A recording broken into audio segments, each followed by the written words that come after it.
महाराष्ट्रातील ताज्या घडामोडी जाणून घेण्यासाठी STV महाराष्ट्र चॅनलला सबस्क्राइब करा, शेअर करा आणि बेल आयकॉन प्रेस करा।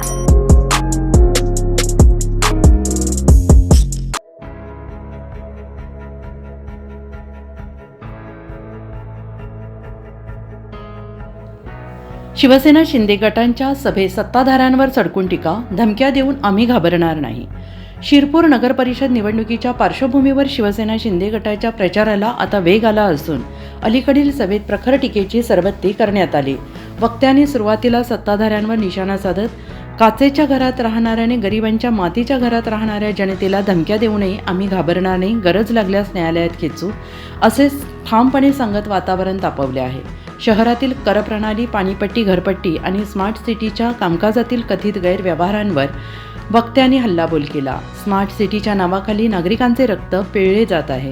पाणीपट्टी, घरपट्टीच्या नावाखाली सर्वसामान्यांची लूट सुरू आहे असा आरोप करून सध्याच्या प्रशासनाची कार्यप्रणाली जनतेला त्रासदायक असल्याचं ते म्हणाले आहेत। विजेचे स्मार्ट मीटर प्रणाली जनतेवर लादली गेल्याचा दावा त्यांनी केला आहे। या सभेत भाजप आणि विरोधी उमेदवारांवर तीव्र टीका झालेली आहे।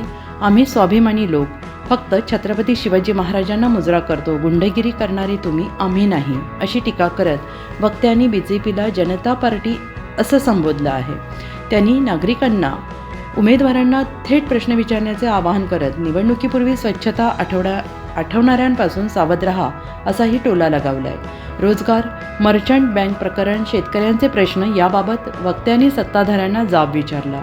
मर्चंट बँक कोणी बुडवली?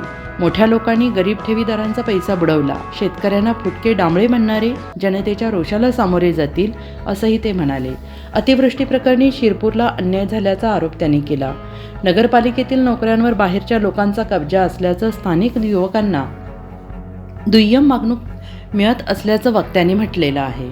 इंदिरा मेमोरियल हा खाजगी दवाखाना, रोजगार नाही, कामगारांना ग्रॅज्युएटी खाल्ली जाते असे म्हणत त्यांनी प्रशासनावर नाराजी व्यक्त केली। मंत्री श्रीकांत शिंदे यांच्या आश्वासनाचा उल्लेख करत शिरपूरच्या विकासासाठी हवा तो निधी मिळेल, धनुष्यबाण या चिन्हाला साथ द्या, घरपट्टी पानपट्टी 50% माफ करू असेही सांगण्यात आले। शेवटी वक्त्यांनी भाऊक होत लोकशाही जिवंत ठेवण्यासाठी ही निवडणूक महत्त्वाची आहे।